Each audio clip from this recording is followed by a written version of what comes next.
mapupunta sa langit ay ang mga nagpa-practice ng pamamahinga sa araw ng Sabado. Totoo ba ito? Sagot, may malaking posibilidad na ang makakapunta sa langit ay yung mga tumutupad lang sa kautusan ng Diyos, kasama na rito ang mga taong nagbabantay sa araw ng Sabado. Ito'y dahil sa isang mabigat na rason na binabanggit sa Biblia, particular sa Pahayag, Kapitulo 14, versikulo 12, na nagsasabing, Ito ay isang panawagan para sa matiyagang nagtitiis ng mga mananampalataya, silang mga sumusunod sa mga kautusan ng Diyos, at nananampalataya kay Kristo Jesus, Pahayag Kapitulo 14 versikulo 12. Mga mananampalataya o iglesia, silang mga sumusunod sa mga kautusan ng Diyos at nananampalataya kay Kristo Jesus. Dito pa lang, sa kriteryang ito, ay marami na ang tela, hindi nakaakma, na iba't ibang paniniwala o relihiyon, dahil sa may dalawang basehan na tinutukoy ang tunay na iglesia ng Diyos, sa huling mga araw o sa ating kapanahonan. Una, sumusunod sa kautusan ng Diyos. At pangalawa, may pananampalataya kay Kristo Jesus. Ito'y sinusugan ng madiin sa mga sulat ni Propeta Isaias na tumutugma sa mga karakteristik ng tunay na iglesia ng Diyos sa lupang ito dahil sa langit na bayan, ganito rin pala ang practice ng mga taong maliligtas doon. Yan ay mababasa letra por letra, ayon sa Isaias Kapitulo 66, versikulo 22 hanggang 23 na nagsasabing, Ito ang pahayag ni Yahweh, kung gaano katagal mananatili sa harapan ko, ang bagong langit, at ang bagong lupa na aking gagawin, ganoon din katagal mananatili, ang inyong kaapu-apuhan, at ang inyong pangalan ay mananatili. Sinabi ni Yahweh, mula sa isang buwan, hanggang sa mga susunod, at mula sa isang araw ng Sabado hanggang sa mga susunod, lahat ng mga tao ay darating, para sumasamba sa akin.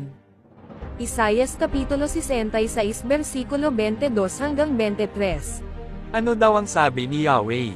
Kung gaano katagal mananatili sa harapan ko, ang bagong langit, at ang bagong lupa, na aking gagawin, ganoon din katagal mananatili, ang inyong kaapo-apuhan, at ang inyong pangalan, ay mananatili.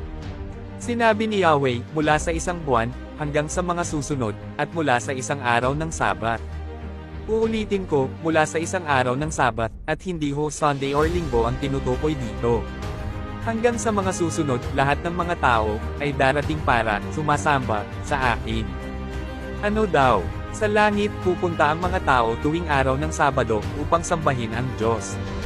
Kaya naman, hindi na ho tayo magtataka kung bakit ang araw ng Sabado, ang siyang ginagawang palatandaan, o selyo ng Diyos, upang malaman, kung alin ang tunay na kanyang kawan, o iglesia, kumpara, doon sa mga nasa kaliwa, na mga sumusunod lang sa tradisyon ng tao, at sinusuway ang kalooban ng Diyos.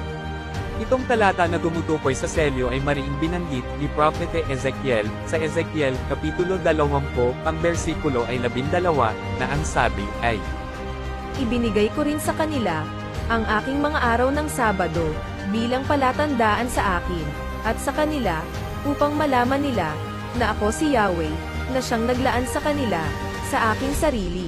Ezekiel Kapitulo 20 versikulo 12. Ano daw ang sabi? Ibinigay ko rin sa kanila, ang aking mga araw ng Sabat. Ano ang ibinigay? Araw ng Sabat. At itong Sabado ay bilang palatandaan, o tanda sa Diyos at sa kanyang iglesia. Upang malaman nila na ako si Yahweh, ako ang Diyos, na siyang naglaan sa kanila o sa iglesia, sa aking sarili. Ito'y patunay lamang na ang mga Seventh-day Adventists ay ang siyang tunay na iglesia, may tanda ng Diyos, sa pamamagitan ng pagsamba sa Kanya, tuwing araw ng Sabat, na kung magkagayoy, siya ring tumugma, sa araw ng pagsamba, doon sa langit na bayan.